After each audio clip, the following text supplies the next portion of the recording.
The previous video we learned about the uses of microbes. In this video let us learn the harmful microorganisms. When we talk about harmful microorganisms, so in what way they are harmful to us? So we should know that microbes are harmful to us because they cause diseases. They cause several deadly diseases in human beings, in plants as well as in animals. So they cause diseases. So what do you call these microbes which cause disease? The microbe that cause diseases are called pathogen. Not only that, the microbes not only cause diseases, they also spoil the food. Food gets spoiled. You would have seen that. Food gets spoiled because of the action of microorganisms. Sometimes even our leather boots, leather bags, leather belt, they get spoiled. Again, it is because of the microbes. So all the microbes, especially that is viruses, bacteria and the fungus or the fungi, they cause, they do harm us, they cause diseases, they spoil the food as well as even the leather goods are spoiled by the microorganism. So the disease causing microbes are called pathogen. Now we are going to learn about the diseases that are caused by the microbes in plants, animals and human beings. Okay. So what are pathogen? We know disease causing microbes are called pathogen. So we when we talk about the diseases, so you know people are suffering from they suffer from TB, sometimes they suffer from hepatitis or cholera, or now at present situation COVID. How do they enter into a body? How does this pathogen enter into a body? So we should know that these pathogens gain entry either through air or the water or sometimes even food and even direct contact, physical contact. The disease causing microbe or the pathogen will gain entry. For instance, where you have seen or you have observed on now whatever the present situation is, we are seeing the COVID-19 situation. So when usually when we talk about common cold, when a person in your house, maybe your father or mother or sister, when or in your classroom, any one of your friend gets cold, common cold, right? And they sneeze. Okay, when they sneeze, what will happen? The microbes that are present, that will come out through his the water droplets when he sneezes. When he sneezes, the water droplets will contain several germs or the virus that causing that particular diseases. When we inhale that air, it will enter into our body and we will be infected. So that's why in our family, when one person gets infected with common cold, and later on the entire family members will suffer from the common cold disease. So that's how the pathogen enters into our body, either through air, water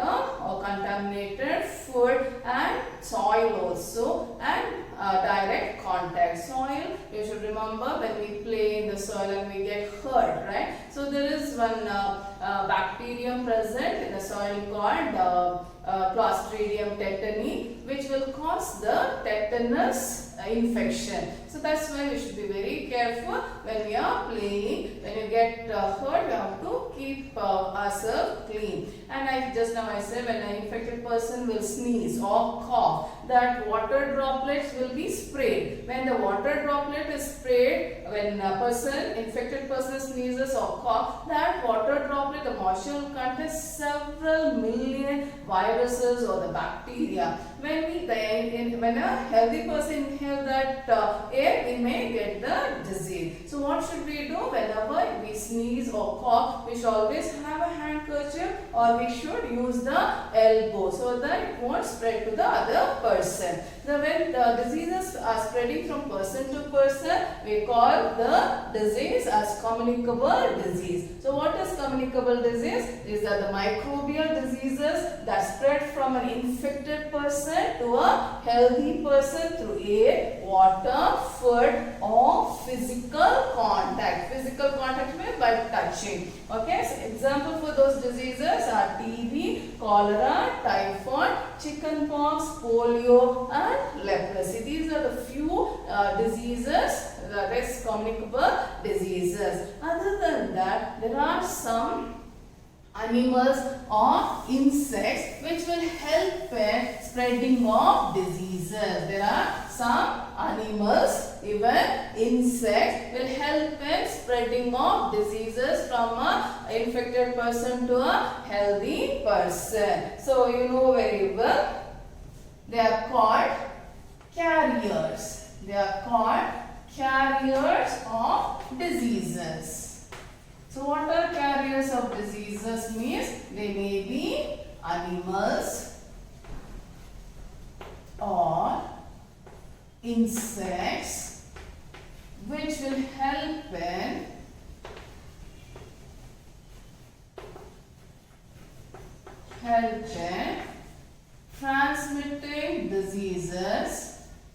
transmitting diseases from an infected person to a healthy person. So can you tell me the name of few insects which cause diseases, which will carry the disease causing microbe? Yes, it is the mosquito. Mosquito, you can remember, it is the carrier of various diseases. It carries chikungunya, it carries dengue, it carries even malaria causing microbe. It is a carrier of malaria disease. Okay, it's a carrier of dengue. It is also carrier of chikungunya disease.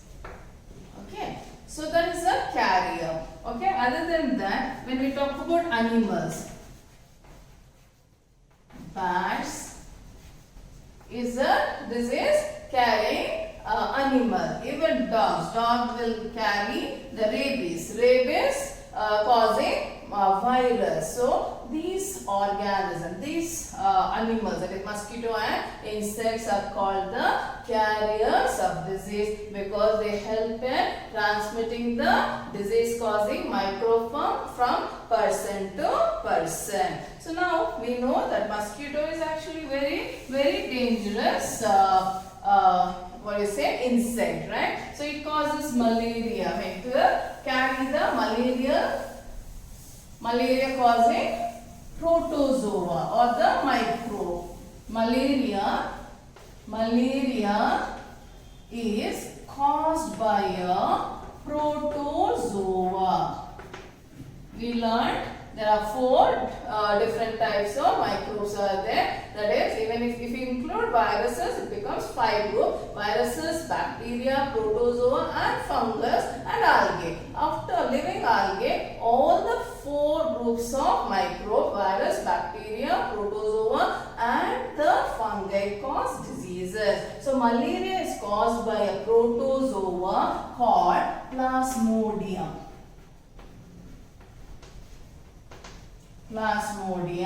This is the organism which causes the disease. This disease causing microbe is carried by the mosquito, that is the female Anopheles mosquito.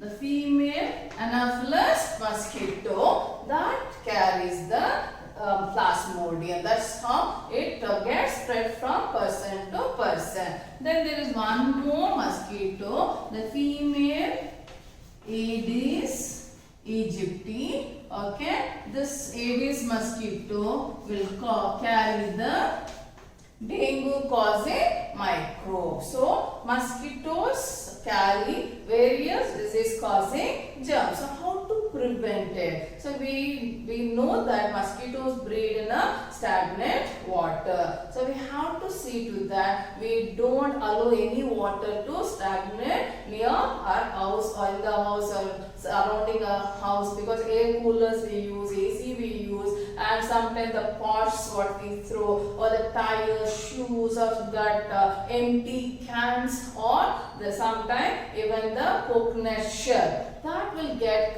in that the water will get collected and the mosquito will lay eggs in this stagnant water and they breed. So that's the best way to prevent the growth of prevent the growth of mosquito. We have to see that water is not stagnated near our house or inside the house, that is AC, air coolers and all. Thereby we can reduce the spreading of the diseases. Okay, I hope you have understood so much. Now let us learn the various diseases that are caused by the causal microbe, how it gets transmitted, and what are the preventive measures. Okay, yes. Let us learn the different human diseases and the causative microbe, the microbe which causes a particular disease, and mode of transmission, how it gets transmitted, and what are the preventive measures. This is there in your textbook in page number 24, table 2.1, once you go through it. So we know that tuberculosis is caused by bacteria, and measles is caused by virus, chickenpox by viruses, polio by virus, and cholera bacteria, typhoid is bacteria, hepatitis is virus, and malaria is a protozoa. So this TB, measles and chickenpox and virus, they all spread through air. And not only that, chickenpox and polio both by air, chickenpox by air and direct contact, and polio is by both by air and water. So how to prevent these diseases? What are the preventive measures one can follow so that the disease is not spread from person to person? When a person is infected with TB or with the measles or chickenpox or polio, so the patient should be kept separate, should be isolated, kept separately, and his personal belongings should also be kept separate. It should not be mixed with others, otherwise the disease causing germ will spread to other person also get infected. And vaccination is a very best way of preventing the disease, because vaccines are available for TB, measles, chickenpox and polio. So thereby we can prevent the disease. Coming to cholera, it is a bacterial disease which spread through water and food. So when we talk about water and food, so in what way we can prevent this disease is that we have to see to that we follow a certain good sanitary habits. Sanitary habits means when you go to use a toilet, okay. So after that you have to wash your hands and feet before eating the food, because that's how the food that's how we get the disease gets transmitted. So we have to follow certain personal hygiene, good sanitary habits we should follow, and we have to eat properly cooked food and drink boiled water. Boiled drinking water we have to drink, so that the disease is not, we don't get infected with the disease. Because when we talk about the carriers, the housefly is also very good carrier of disease causing germs. So they go and sit on the waste, animal excreta,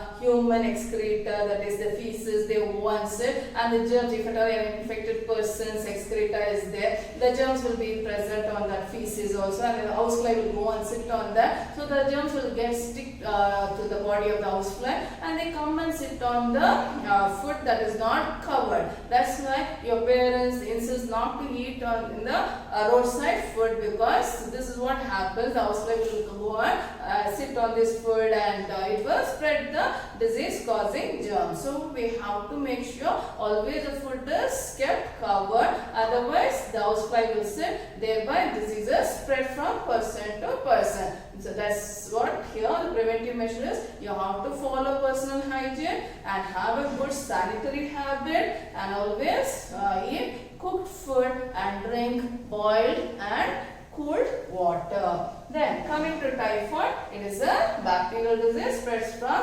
through water. That's why we learn here how to prevent it. So vaccination is also available for both the disease cholera and typhoid. Next is hepatitis. Hepatitis is a viral disease which will spread through water. So here what preventive measure is vaccination and drinking boiled drinking water. Okay, we have to drink boiled drinking water. Next is malaria. Malaria we learned it is caused by protozoa and it is carried by the mosquito. So what safety measure we can do it here? We can take off, we can follow here is that we have to use the mosquito net or mosquito repellent, and we know the mosquitoes breed in the stagnant water.